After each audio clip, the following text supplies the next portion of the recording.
Chapter 5 of the Heroes Syndicate is titled Hope's Hope.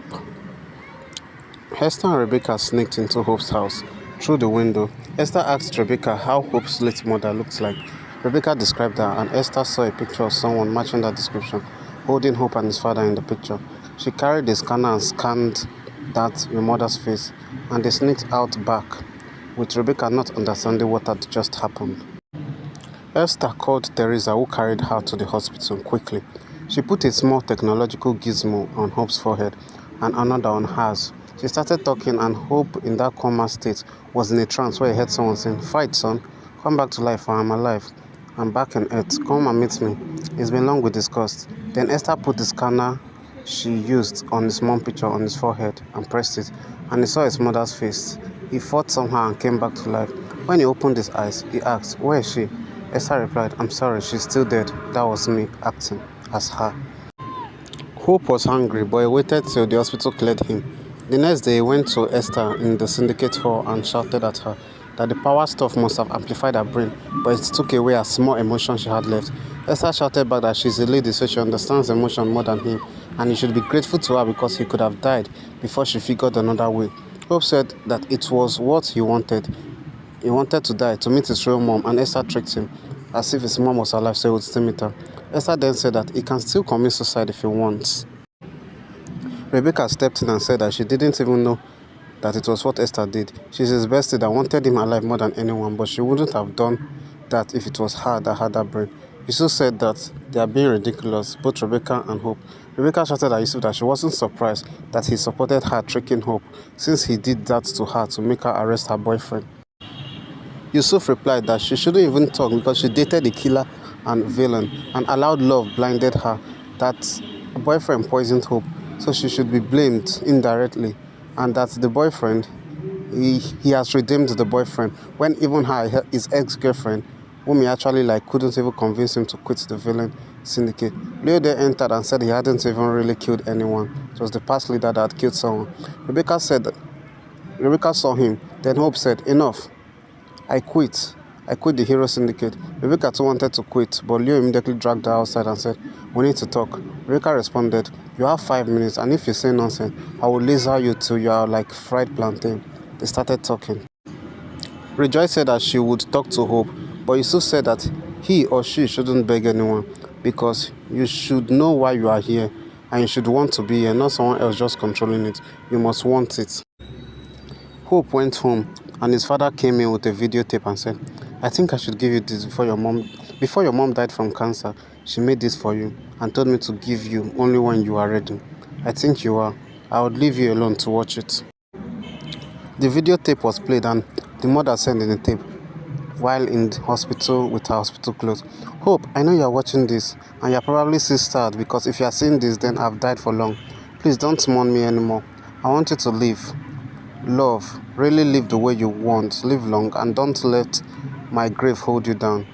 Also, save people if you can, so that their children or them won't go through the pain you must have been going through," which I assume. Hope called Teresa. "Please take me back in time to when her cancer was just beginning. Maybe we can stop it and solve it." Teresa then said, "No. What if things get worse? You know how time travel is. What if your case is better, but somehow it became worse for you or for us? What if it affects me? What if I never gave birth due to the timeline change that I changed? No, stop trying to avoid your pain and face it. I have most of the reason to go back in time and change some part of my life, and I didn't even do it. Neither had the power." Hope just cut the call out of anger and cried out loud. His dad heard his cry in the living room and was also crying.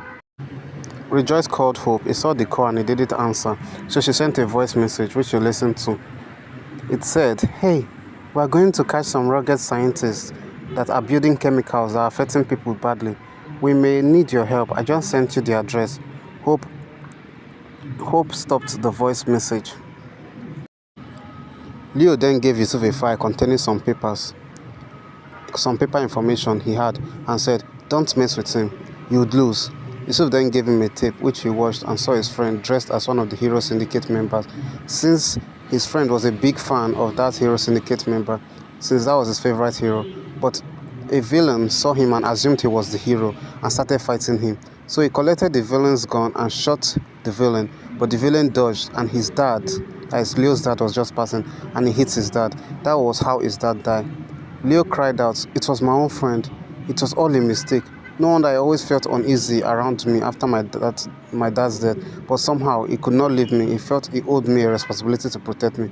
Rebecca said, "You have to let him know that you know, and you are forgiving him. Just as I was forgiving you and Yusuf, he has to forgive himself too. Let's go there now. It wasn't his fault, and now you don't have any motive of revenge anymore because it was all a mistake." Yusuf said, "Okay, first of all, I still stand by my word that I did not do anything wrong to you, and you would have soon find out your boyfriend was a killer or was the leader of a gang. So I still refuse to take blame for that. But now that they have gone, or you guys are going, rejoice, Esther and Teresa. Let's go." They entered the place, but the door was too strong, and Yusuf had left his door-piercing technological gadgets at the Hero Syndicate hall. Teresa hadn't learned how to phase yet with her time travel powers. Esther was still angry with Hope, so she couldn't use her brain power to think clearly, and she wasn't thinking straight. And Rejoice didn't want to Sonny scream, so it would not affect the ears of the other Hero Syndicate, since she usually do it when she was alone, and it was an ear-piercing power. A familiar voice said, "Step aside, I've got this." They turned back and saw Hope. He used the super strength to knock down the door, and they captured the scientists and involved the police, which handled everything, including the chemicals. Hope went to meet Esther. Esther said to him, "I'm sorry. Maybe I was wrong, but I just wanted you to be alive, and there was no time for us to think of many things. Maybe I should have still continued thinking. Maybe another idea could have dropped in after I had the brain for that and the power for that. But I just wanted you to be alive as soon as possible. So I used the first idea that entered my head."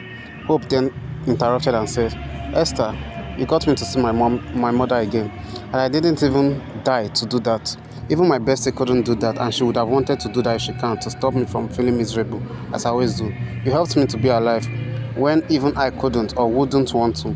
I owe you my life. I love my mom, but my mom also loves me so much as I want to meet her, which means she wants me to be alive and do things well while being on earth, the way I want to meet her and be there to meet her.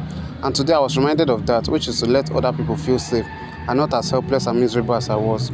After all, that is her wish, and anytime I do that, it's like she's right there with me, saying she's proud of me. And thanks to you, I get to continue helping her live through my actions, meaning if I stop or if I die, it will look like she died again. This time to be my fault, since I was the one that wanted to somehow die after the flower sniffing. To look like this time it wasn't Casa, but me that love her was the one that killed her, which was the thing I didn't even want or I regretted from the beginning. She was a fighter and my hero, so I should be a fighter and hero to others too. To others, and I don't need their thank yous or acknowledgement. That is why I joined the Hero Syndicate, or should I say Hero Family. So thank you, Esther. In fact, try not to enter into any trouble, because I would stop at nothing to rescue you, and that is not even enough to repay you. But I believe you can handle yourself with that powerful brain of yours, as you helped me." Esther was happy and said, "Hey, I'm smiling. Guess I have emotions after all." Yusuf then told them, "Guys, I need to tell you something. There's someone I need to tell you about, and I'm afraid he would end us up." Then Leo said, "Is it about the file I gave you and the picture you gave me?" Yusuf said, "Yes, but it's not even the person. Let me explain. Gather around. It's real life story time." A flash of light came out from a big golden hole, just like the type Teresa used to make, but bigger, and said, "I am here. Hey, Hero Syndicate. The Hero Syndicate killer is in your city. Okay." Chapter 6. The end of the Hero Syndicate. Look at it very well. It isn't the end of the Hero Syndicate. It's the end of the Hero Syndicate, meaning it's a question. Let's see how that works out.